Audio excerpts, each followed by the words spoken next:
রোগীদের খাবারের গুণমান খতিয়ে দেখতে মুর্শিদাবাদ মেডিকেল কলেজ ও হাসপাতাল পরিদর্শন করলেন জেলা বিজেপির সভাপতি মলয় মহাজন। বুধবার মেডিকেল কলেজের এমএসভিপি ডক্টর অনিন্দ্র কুমার গোস্বামী ও অধ্যক্ষ ডক্টর অনাদি রায় চৌধুরীর সঙ্গে দীর্ঘক্ষণ আলোচনা করেন। রাজ্য সরকারের নির্দেশে রোগীদের জন্য বরাদ্দ প্রতিদিনের নির্দিষ্ট তালিকা অনুযায়ী রোগীরা ঠিকমতো খাবার পাচ্ছে কিনা তা খতিয়ে দেখেন মলয় মহাজন। মানসিক স্বাস্থ্যের জন্য সবার আগে যে নামটি মনে ভেসে ওঠে সুস্থ মনের ঠিকানা মনোবীক্ষণ। যোগাযোগ নাম্বার 7477799513। তিন বেলা খাবার দেওয়া হতো হসপিটালে।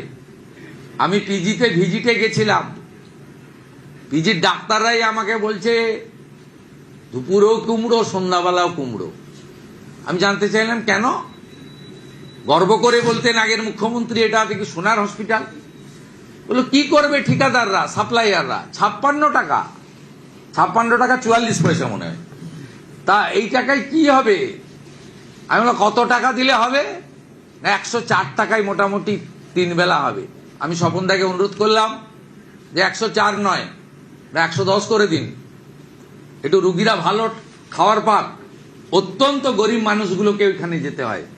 আজকে 110 টাকা করে ডায়েট করে দেওয়া হয়েছে। নতুন বিজেপি সরকারের প্রথম বাজেটে হাসপাতালে চিকিৎসাধীন রোগীদের খাবারের জন্য দৈনিক 56 টাকা থেকে বাড়িয়ে 110 টাকা করেছে রাজ্য সরকার। আর তারপরেই রোগীদের খাবারের গুণমান খতিয়ে দেখতে মুর্শিদাবাদ মেডিকেল কলেজ ও হাসপাতাল পরিদর্শন করলেন জেলা বিজেপি সভাপতি মলয় মহাজন। বুধবার মেডিকেল কলেজের এমএসভিপি ডক্টর অনিন্দ্র কুমার গোস্বামী অধ্যক্ষ ডক্টর অনাদি রায় চৌধুরীর সঙ্গে দীর্ঘক্ষণ আলোচনা করেন তিনি। রাজ্য সরকারের নির্দেশে রোগীদের জন্য বরাদ্দ প্রতিদিনের নির্দিষ্ট তালিকা অনুযায়ী রোগীরা ঠিকমতো খাবার পাচ্ছে কিনা তা খতিয়ে দেখেন মলয় মহাজন।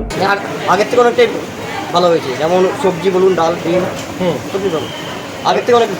আগে যে শুধু কুমড়ো ঘ্যাট হতো সেগুলো বন্ধ হয়েছে। আমার এখানে কুমড়ো ঘ্যাট অনেকদিন আগে হতো, এখন এখানে সেটা হচ্ছে। আর যে রেট চলছে সেই রেটে আমরা চালাচ্ছি স্যার। এখন ওই রেট এখনো আসেনি, আসবে টেন্ডারের পর সেটা, ওই রেটে আমরা চালাচ্ছি এখন। তবে সরকারের ঘোষণা করা বরাদ্দ এখনো চালু হয়নি। আগের বরাদ্দেই রোগীদের খাবার দেওয়া হচ্ছে, তবে খাবারের গুণমান আগের তুলনায় অনেকটাই ভালো হয়েছে বলে জানান মলয় মহাজন।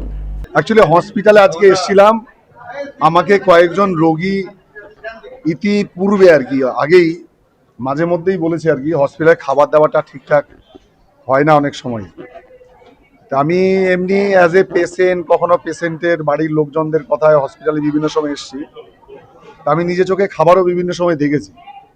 তা আজকে আমি আনুষ্ঠানিকভাবে খোঁজ করতে এসেছিলাম যে প্রকৃতই কেমন কি খাবার দাবার রোগীদেরকে দেওয়া হয়। তা আজকে এসে আমি দেখলাম যে রোগীদের যেটা খাবার দেওয়া হচ্ছে আর কি, তো অতীতে যে খাবারটা দেওয়া হচ্ছিল আর কি কম বেশি একই আছে। তো তথাপিও পরিবর্তন বলতে ওদের কাছে জিজ্ঞেস করলাম পেশেন্টদেরকে যে মোটামুটি খাবার মতো, হসপিটালের খাবারটা প্রচুর ভালো হবে না, মোটামুটি খাবার মতো। যেমন আজকে ডিম দিয়েছে বলবো, গতকালকে মাংস করেছিল।